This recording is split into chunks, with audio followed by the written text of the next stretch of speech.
Assalamualaikum warahmatullahi wabarakatuh. Halo teman-teman semua, perkenalkan nama saya Milda Nur Hasanah dengan NIM 21040010103 dari Prodi Farmasi Fakultas Ilmu Kesehatan Universitas Perjuangan Tasikmalaya. Di sini saya akan menjelaskan tentang tanaman obat berkhasiat keluarga atau yang sering kita sebut dengan toga. Mari kita simak video selanjutnya.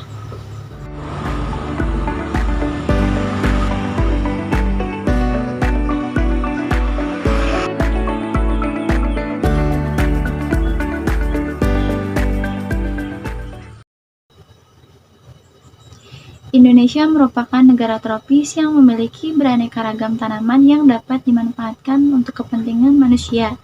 Masyarakat Indonesia sejak dari zaman dahulu telah mengenal dan memanfaatkan tanaman yang mempunyai khasiat obat ataupun dapat menyembuhkan suatu penyakit.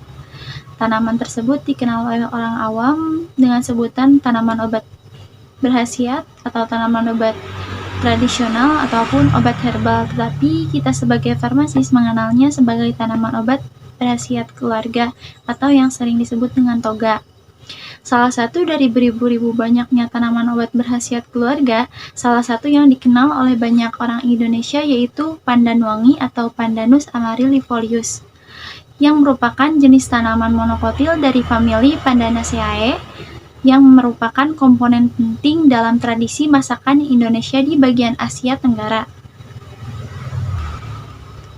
Selanjutnya di sini saya akan menjelaskan tentang morfologi dari tanaman daun pandan wangi atau Pandanus amarylifolius. Pandan wangi ini merupakan tanaman perdu yang sangat mudah dijumpai di berbagai tempat seperti pekarangan rumah ataupun pinggir-pinggir selokan yang tempatnya agak teduh. Memiliki tinggi 1-2 meter dengan batang yang bercabang, jalar, dan pada pangkal dari pangkalnya tuh keluar akar tunjang. Ini saya membawa sampel daunnya di belakang. Daunnya itu berwarna hijau. Ketika masih muda hijaunya agak lebih terang, dan ketika sudah tua hijaunya akan lebih gelap. Ujung daunnya runcing, bisa dilihat, dan daunnya itu tunggal persatu pertumbuhannya, serta si pangkalnya itu memeluk pada batang si tanaman pandannya. Jadi ini pangkalnya itu memeluk pada batang pertumbuhannya itu. Tersusun atas 3 baris spiral, 1, 2, 3 pertumbuhan di tanaman pandannya, dan helai daunnya itu tipis, permukaannya licin dan memiliki tepi yang rata. Meskipun ujungnya runcing dan ada duri-durinya, bisa terlihat kan? Ada duri-durinya pada ujungnya, tetapi pada tepinya itu daun pandan ini rata, meskipun dalam beberapa varietas ada yang tepinya itu bergerigi, tapi yang ini yang tidak. Memiliki panjang 40-80 cm dengan lebar 3-5 cm. Selanjutnya di sini saya akan menjelaskan tentang khasiat dan kandungan dari daun pandan wangi.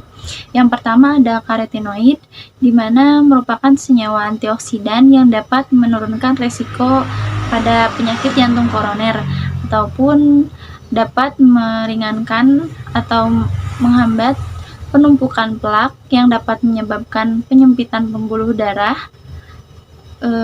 yang sering kita sebut dengan osteosklerosis. Yang selanjutnya ada kandungan asam tanat, di mana asam tanat ini dapat meringankan luka bakar yang ringan pada manusia ataupun secara klinisnya pada hewan bisa. Selanjutnya ada beta karoten, di mana beta karoten ini bisa digunakan untuk kesehatan kulit kita, di mana pada daun pandan wangi ini itu terdapat antioksidan. Beta karoten merupakan salah satu bagian dari karotenoid, di mana dapat melakukan penangkapan radikal bebas yang dapat melindungi kulit dari sinar ultraviolet.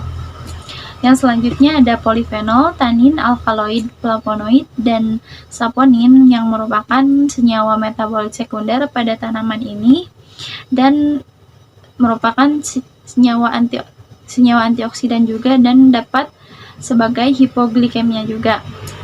Selanjutnya ada vitamin B1 atau yang sering kita sebut dengan tiamin, ada vitamin B2, riboflavin, dan vitamin B3, niacin. Dan yang terakhir adanya kandungan zat besi, fosfor, dan kalsium di mana yang berperan sebagai pelindungan atau menjaga tulang dan gigi kita. Selanjutnya dilakukan potensi pengembangan sediaan herbal, yaitu pembuatan formulasi dan uji efektivitas antibakteri pada bakteri Salmonella sp dengan pembuatan sabun cuci tangan. Yang pertama dilakukannya yaitu pengolahan sampel, di mana dilakukan pengumpulan bahan dari satu tempat yang sama, lalu dilakukan sortasi basah, pemisahan antara pengotor dan yang akan digunakannya, lalu dilakukan pencucian dengan air yang bersih dan mengalir. Selanjutnya ditiriskan, dan karena daun pandan ini bentuknya panjang, dilakukan perajangan terlebih dahulu. Selanjutnya dilakukan pengeringan dalam suhu ruang saja, dikarenakan ditakutkan ketika terkena panas matahari secara langsung, zat yang di dalam daun pandan tersebut akan rusak. Karena sudah dilakukan perajangan, takutnya tidak akan efektif ketika dilakukannya dengan pemanasan secara langsung. Selanjutnya setelah kering, dilakukan penghalusan untuk mendapatkan simplicia bubuk. Selanjutnya dilakukan pembuatan formulasi, di mana dilakukan variasi konsentrasi, yaitu 5%, 10%, dan 15%, serta menggunakan kontrol positif Dettol dan menggunakan kontrol negatif atau tidak menggunakan zat apapun. Selanjutnya dilakukan pembuatan media agar ini, yaitu biasanya menggunakan nutrien agar untuk menunjang nutrisi untuk pertumbuhan bakteri tersebut, yaitu yang digunakan sekarang yaitu bakteri Salmonella sp. Selanjutnya terakhir dilakukan pengujian aktivitas antibakteri, di mana dilakukannya menggunakan metode difusi cakram untuk menghitung diameter zona hambat yang bisa dilakukan oleh ekstrak daun pandan ini. Selanjutnya dari hasil tersebut, ekstrak daun pandan wangi ini bisa diformulasikan menjadi sabun pencuci tangan, dan karena itu juga efektif dalam menghambat pertumbuhan bakteri Salmonella sp dengan formulasi yang terbaiknya yaitu dalam 15% dengan zona hambatnya sebesar 22,70 mm, meskipun itu tidak lebih baik dari kontrol positif yaitu Dettol dengan zona hambatnya yaitu 25,53 mm. Sekian mungkin yang bisa saya sampaikan. Mohon maaf bila banyak kesalahan dan banyak kekurangannya. Wabillahi taufiq wal hidayah. Wassalamualaikum warahmatullahi wabarakatuh. Terima kasih teman-teman.